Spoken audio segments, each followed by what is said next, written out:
السلام علیکم۔ ملکی اور غیر ملکی تازہ ترین خبروں اور کرنٹ ایشو سے باخبر رہنے کے لیے ہمارا چینل سبسکرائب کیجیے۔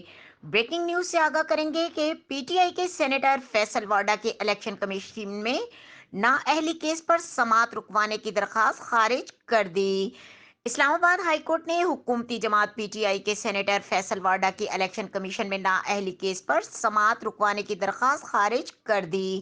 چیف جسٹس اطہر من اللہ نے اسلام آباد ہائی کورٹ میں فیصل واڈا کی جانب سے الیکشن کمیشن کا 12 اکتوبر کا فیصلہ چیلنج کرنے کی دائر درخواست پر سماعت کی۔ اسلام آباد ہائی کورٹ کے چیف جسٹس نے سماعت میں ریمارکس دیے کہ 60 روز میں فیصل واڈا کے خلاف درخواست آ چکی تھی۔ آپ اپنی بے گناہی ثابت کریں، آپ کے ہاتھ صاف ہیں تو الیکشن کمیشن کو قانون کے مطابق کارروائی کرنے دیں گے۔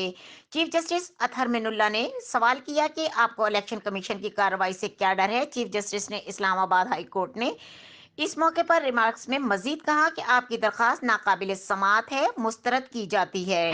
مزید خبروں اور اپڈیٹ کے لیے دیکھتے رہیں کے نیوز چینل انٹرنیشنل۔